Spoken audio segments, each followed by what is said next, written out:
Заговор против основ государства. Заговор с целью убийства царствующей фамилии. Не допустив их к новой присяге. Идите в казармы и убеждайте солдат держаться прежней присяги Константину. За Константина!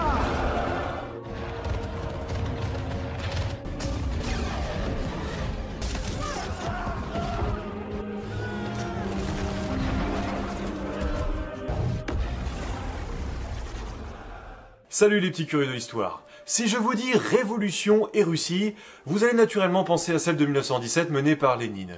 Mais c'est oublier, comme l'indique le titre de l'ouvrage de Corinne Amaché, que la Russie a connu au cours de son histoire de nombreuses révolutions, révoltes et insurrections. Celle dont je vais vous parler aujourd'hui a lieu en 1825 et s'appelle l'insurrection décabristes, faisant référence à la période de l'année où elle a eu lieu, le 26 décembre, en russe, décabre. En fait, pour être plus exact, le 14 décembre, car la Russie utilise le calendrier julien qui a 13 jours de retard sur le nôtre, raison pour laquelle, lorsqu'ils fêtent Noël, nous sommes déjà au mois de janvier. Cette insurrection décabriste est un événement aussi saugrenu dans son déroulement que majeur dans l'histoire de la Russie, qui aurait pu devenir une république dès 1825. Une version uchronique de l'histoire où la Révolution rouge de 1917 n'aurait probablement pas eu lieu. Mais peut-on pour autant parler de première révolution russe? Vous allez découvrir aujourd'hui comment cette révolution a pu être anéantie en quelques coups de canon et finir au fond de la Neva.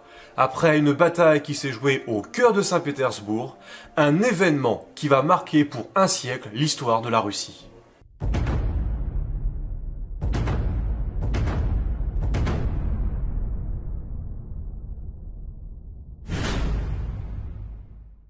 « 14 décembre 1825. La neige recouvre Saint-Pétersbourg en cette froide journée où le thermomètre atteint les moins 8 degrés et que le pâle soleil caché par le brouillard ne parvient à réchauffer. En ce jour, les 15 000 hommes des régiments de la garde cantonnés dans la capitale doivent prêter serment au nouveau tsar de la Russie, Nicolas Ier, qui succède à son frère aîné, Alexandre Ier, l'un des grands vainqueurs de Napoléon. Pourtant, c'est contre lui que 3000 hommes de ces régiments se dressent dans la matinée sur la place du Sénat, acclamant son autre frère, Constantin. Ура, Конституция! Ура, Константин! Alors que les mutins forment un carré défensif, la foule s'amasse sur la place et assiste en direct ébahi à ce spectacle étrange d'une rébellion de l'armée contre le tsar Nicolas, qui sur son cheval blanc fait encercler la place et après avoir vainement tenté d'obtenir pacifiquement la reddition de ses mutins, fait charger sa cavalerie.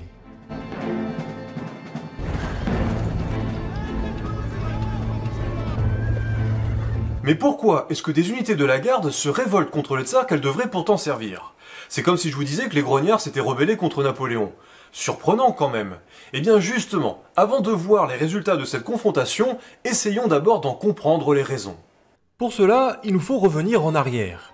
En 1789, avec la Révolution française, voit l'émergence de nouveaux principes qui sont ensuite diffusés dans toute l'Europe par les écrits et les conquêtes républicaines puis napoléoniennes. Mais en 1814, le Premier Empire s'écroule. Le tsar Alexandre Ier, qui reçoit le 31 mars les clés de Paris, défile dans la capitale à la tête de l'armée des coalisés. Il est alors à son apogée. Cependant, cette victoire va avoir des conséquences inattendues.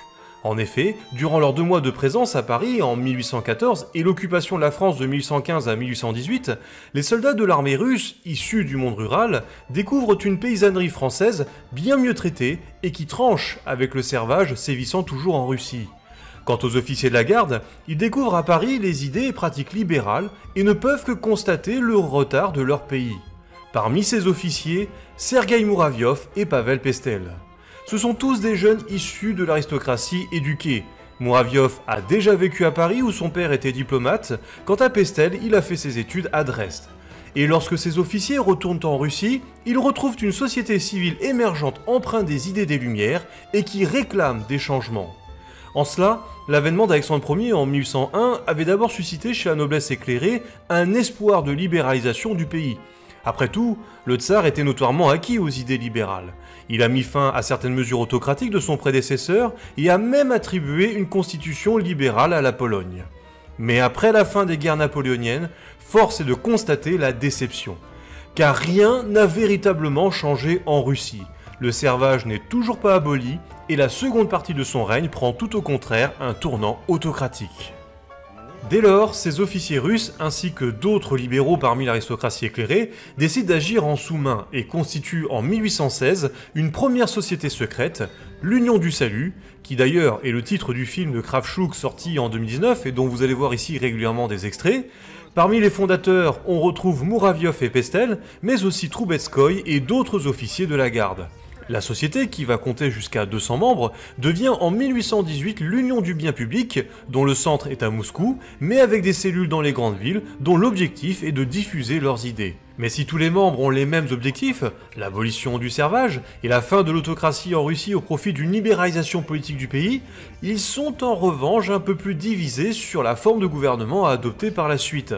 D'un côté, l'énergique Pestel, qui souhaite une république centralisée, un suffrage universel, une réforme agraire, il refuse toute idée d'indépendance de la Pologne et estime qu'une dictature transitoire de 10 ans sera nécessaire. Et de l'autre, Mouraviov et Troubetskoï, qui jugent Pestel trop radical, et pour qui, il faudrait plutôt instaurer une monarchie constitutionnelle, fédérale, avec des droits civils, mais un suffrage limité et le maintien des grands propriétaires. En somme, c'est la même division que l'on va retrouver en France au début de la Révolution française, avec d'un côté Lafayette, le partisan de la monarchie constitutionnelle, et de l'autre Robespierre qui souhaite une république. N'aspirant pas au même projet, les membres du groupe se divisent. Pestel, basé en Ukraine, fonde l'Union du Sud, tandis que Mouraviov et Troubetskoï mettent en place à Saint-Pétersbourg l'Union du Nord, rejointe en 1823 par le poète Ryleïev, ancien militaire qui a quitté l'armée en 1818 et très influent dans les milieux littéraires. Ces sociétés n'ont de secrète que le nom. Alexandre est au courant de leur existence. Il les tolère tant que leurs discussions portent sur l'éducation et l'amélioration de la société russe. Mais comme l'explique très bien Julie Grandet dans cet ouvrage qui porte sur la réflexion politique de ces sociétés, les membres vont progressivement glisser vers la critique et la remise en cause du régime. Et c'est pourquoi, en 1822, le tsar va tout simplement interdire ces sociétés, dont les membres vont désormais basculer dans la clandestinité. Malgré leurs différends, les deux groupes gardent contact et mettent en place un plan d'action. À l'occasion d'un exercice militaire qui doit être mené au cours de l'été 1826, les conjurés prévoient d'assassiner le tsar présent ainsi que ses frères, et de changer le gouvernement en s'appuyant sur l'armée. Non, monsieur. C'est la révolution. Mais qui êtes-vous?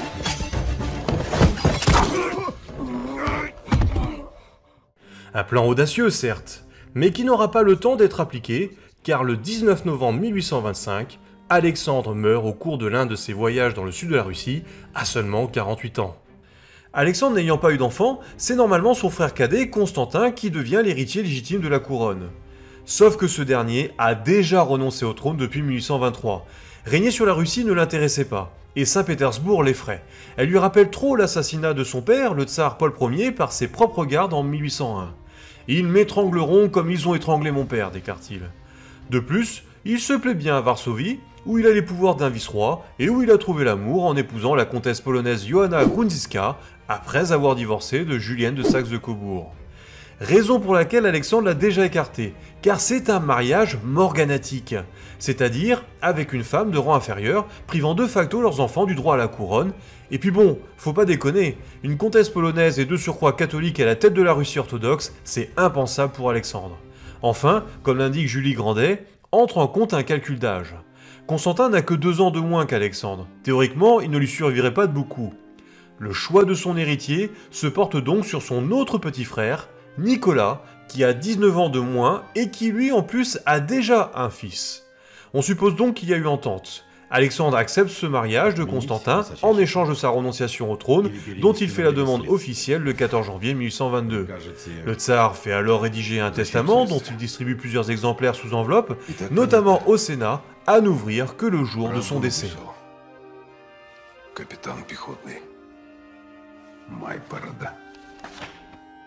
Et le problème, c'est que de ce changement d'héritier, seules 3 personnes étaient au courant, et même pas Nicolas lui-même.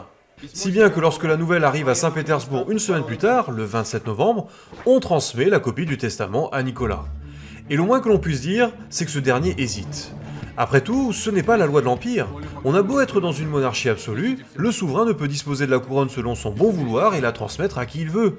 Celle-ci doit revenir au frère cadet, et le gouverneur militaire de Saint-Pétersbourg, le général Miloradovitch, est là pour le lui rappeler. Aussi, en attendant que Constantin renonce publiquement à la couronne, il lui prête allégeance, un peu sous la pression de Miloradovitch, et tous les hauts fonctionnaires, le Sénat et l'armée en font de même. Des premières pièces sont même frappées à son effigie. Mais Constantin, qui est à Varsovie, refuse de nouveau de ceindre la couronne et envoie à Nicolas une lettre dans laquelle il lui intime de respecter la volonté d'Alexandre et de son testament. Je vous passe les détails, il y a des pourparlers entre Saint-Pétersbourg et Varsovie qui s'éternisent, et évidemment qui se font à la discrétion du peuple, et c'est finalement le 13 décembre que Nicolas se résout à devenir le nouveau tsar. C'est pourquoi, le lendemain, il doit recevoir le serment du Sénat, ainsi que la dizaine de régiments constituant la garde et qui est posté un peu partout dans la ville. Sauf que tous ces atermoiements entre Nicolas et Constantin ont créé un vide du pouvoir, car officieusement, pendant les 3 semaines d'interrègne, l'Empire n'avait plus de souverain. Une confusion dont veulent profiter les conjurés de Lyon du Nord, qui, prévenus des manœuvres du palais, se réunissent dans la soirée chez Ryleïev. Pris de court par ces nouvelles, ils décident de se saisir de l'occasion et de passer à l'action avec un plan improvisé dans la précipitation, et selon lesquels, le lendemain matin, les officiers de la société doivent soulever les régiments de la garde, présents dans la capitale, au nom de Constantin et en présentant Nicolas comme un usurpateur.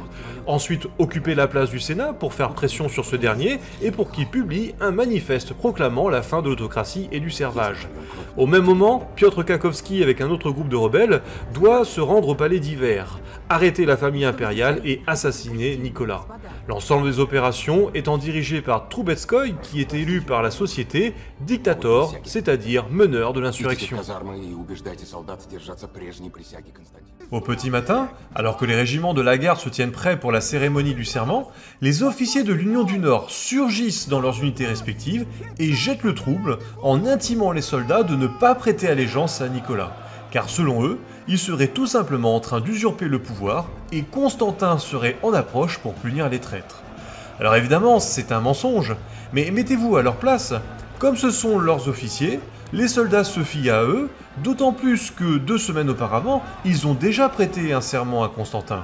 Un serment dont ils se font le devoir de le respecter. Et c'est à partir de ce mensonge que les lieutenants-capitaines Chepin, Rotovski et Betsouziev parviennent à rallier les 2e, 3e, 5e et 6e compagnies de leur régiment de garde Moscou.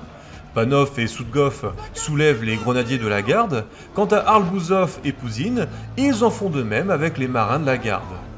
Toutes ces unités convergent ensuite vers la place du Sénat, cette place où va se dérouler l'essentiel de l'insurrection et qui est balisée par la Neva gelée, le Sénat, l'amirauté dont la construction a été achevée 2 ans auparavant, et la fameuse cathédrale Isaac, débutée en 1818 et qui ne sera achevée qu'en 1858, raison pour laquelle elle est représentée dans le film recouverte d'échafaudage. Au centre de cette place, la statue équestre du fondateur de la cité, Pierre le Grand, face à laquelle arrivent à 10h 671 hommes du régiment Moscou et qui forment un carré défensif, rejoint ensuite par 1250 grenadiers et enfin par 1100 marins de la garde. En tout, 3000 hommes qui se dressent face au tsar, criant « Hurra Constantin, Constantin Constitutia ». Le cours de l'histoire de la Russie semble alors changer. Sauf que rien ne se passe comme prévu pour les insurgés. Tout d'abord, Kakowski, qui devait tuer Nicolas, a refusé de le faire pour des raisons religieuses et a préféré rejoindre la place du Sénat. Ensuite, les décabristes apprennent que les sénateurs ont en fait déjà prêté serment plus tôt dans la journée et qu'ils ne sont plus sur place. En fait, Nicolas agit en fin stratège. Ayant eu vent d'un complot, Piestel a été arrêté en Ukraine la veille, il a voulu le devancer en réveillant le sénateur dans la nuit pour qu'ait lieu la cérémonie du serment dès 7h du matin. Privés de tout moyen de pression, les insurgés sont encore plus démunis par l'absence de leur chef Troubetskoy. Pensant d'abord qu'il a été juste retardé, Ryleïev quitte la place pour partir à sa recherche. En réalité, Troubetskoy, qui est plus un idéologue qu'un homme d'action, fragile d'esprit et estimant que la partie était perdue, a décidé de faire faux bond. Et il en ressort une certaine confusion chez les insurgés. Personne ne sait vraiment quoi faire. Et ils doivent se choisir un nouveau chef. Ce sera Obolensky. Mais tout ceci prend du temps. Du temps que le tsar, averti de la révolte à 13h, met à profit en encerclant la place avec la partie de la garde restée fidèle et qui lui a prêté serment. Près de 12 000 hommes, dont 3 000 cavaliers. Nicolas lui-même décide de sortir du palais d'hiver pour constater l'ampleur de la révolte.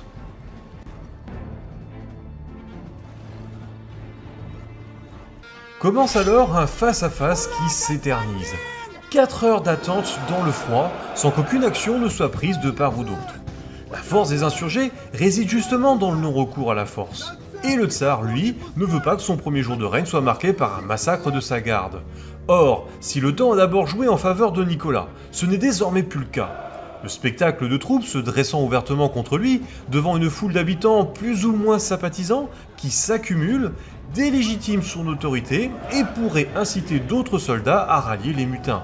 Après tout, d'autres officiers décembristes pourraient se trouver au milieu de ses propres hommes.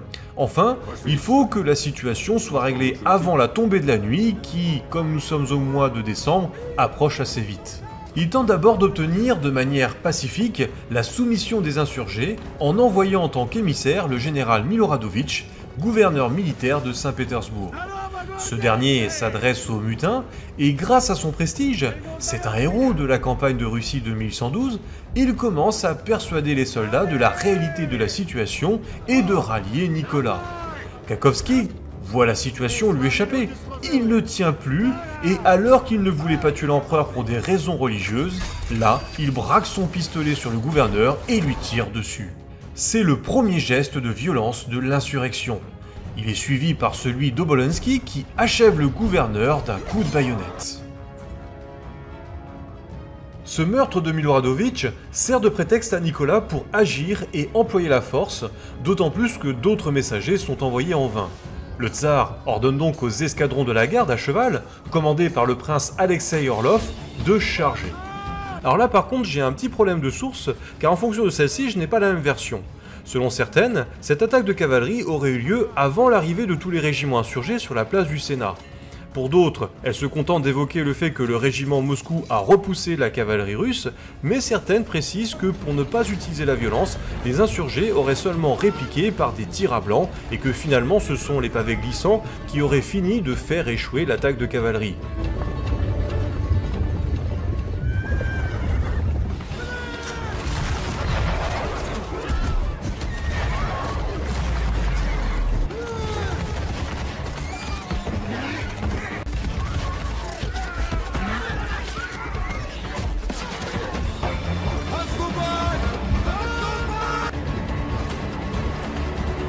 Toujours est-il que cette charge est un échec et que le tsar va employer alors les gros moyens.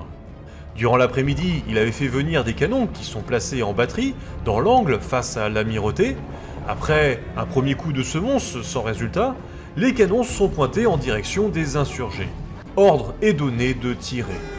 Mais les artilleurs hésitent à faire feu sur leurs camarades, et il a fallu que l'officier arrache la mèche des mains et ouvre le feu lui-même.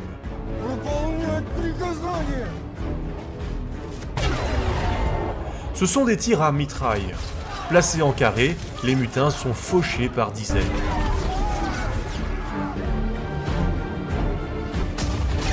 Un deuxième tir, puis un troisième, les insurgés paniquent et commencent à se débander. Les officiers étant incapables de les arrêter, ils s'enfuient spontanément vers le seul côté non occupé par les troupes de Nicolas, la Neva gelée.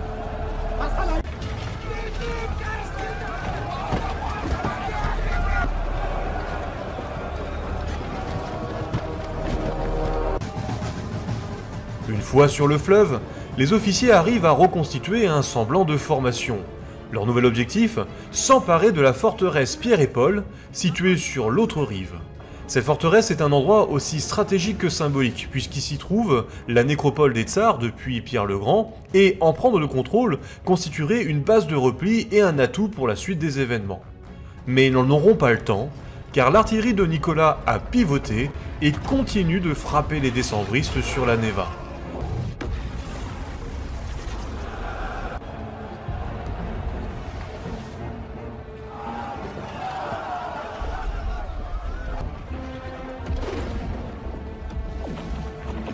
Force d'impact, la glace finit par céder, emportant avec elle nombre des insurgés ainsi que les derniers espoirs de la Révolution.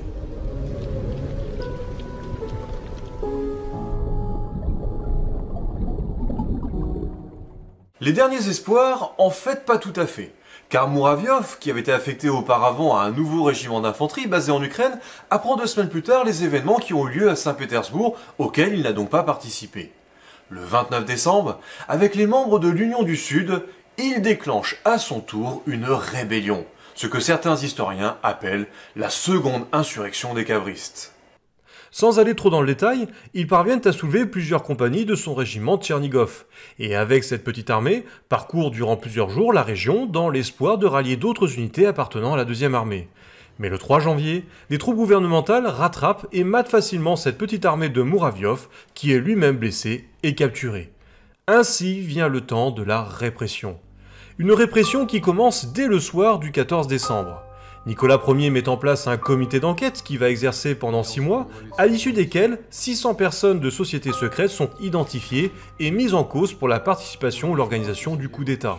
121 personnes sont traduites devant la justice et condamnées soit à des travaux forcés, au bagne à vie en Sibérie ou à la dégradation. Les soldats qui ont participé à la révolte subissent l'épreuve de la verge en partie, ou sont envoyés combattre dans le Caucase. En ce qui concerne nos 5 principaux dirigeants du mouvement, ou en tout cas identifiés comme tels par Nicolas, Pestel, Ryleïev, Mouraviov, Bestouzev, Kakovski, ils sont condamnés à mort pour régicide et mutinerie et pendus le 13 juillet 1826 dans la forteresse Pierre et Paul. Mais même cette exécution ne se fait pas sans problème. Comme cela fait plus de 70 ans que l'on n'avait pas pendu quelqu'un en Russie, 3 des pendus tombent de la potence après que les cordes aient lâché. Et comme il n'y a plus de cordes de réserve, les bourreaux sont obligés d'attendre l'ouverture des boutiques pour finir leur tâche. Ce qui fera dire à Mouraviov, qui se voit assis accordé à un dernier répit, « Pauvre Russie, on ne sait même pas y pendre correctement des gens ». Eh bien c'est sur l'endroit même de la pendaison qu'aujourd'hui se dresse cette colonne qui constitue aujourd'hui l'un des rares témoignages de ces événements. Alors pour répondre à la première question que j'avais posée au début de la vidéo, non, l'insurrection des cabristes ne peut pas être considérée comme la première révolution russe. Car pour qu'il y ait révolution, encore faut-il que cette révolte débouche sur un nouveau régime. Or, ce n'est absolument pas le cas, bien au contraire. Le règne de Nicolas, marqué par cette rébellion, va se caractériser par un retour au conservatisme et à l'autoritarisme le plus complet, et dont la répression de l'insurrection de Varsovie en 1830 n'en est qu'un exemple. Un règne qui s'achèvera avec la guerre de Crimée. Toujours est-il que même si la Russie a déjà connu au cours du XIe siècle de nombreuses révoltes de palais, parfois menées par les gardes eux-mêmes, et qui ont abouti à des changements de souverains, là, en revanche, pour la première fois, c'est la noblesse qui s'oppose frontalement au régime monarchique en lui-même. Mais ce mouvement avait peu de chances de fonctionner, car il était déjà divisé idéologiquement, et la base de ses membres trop étroite, limitée au cercle militaire. Alors, qu'est-ce que ça aurait donné si jamais cette insurrection avait fonctionné? Ça, on ne le saura jamais. Et pour se quitter, quoi de mieux pour rester dans le thème qu'un extrait d'ouverture 1812 composé par Tchaïkovski en 1880 et qui représente pour moi la plus belle musique classique russe de cette période romantique. Salut à tous, bon courage pour le confinement et longue vie et prospérité.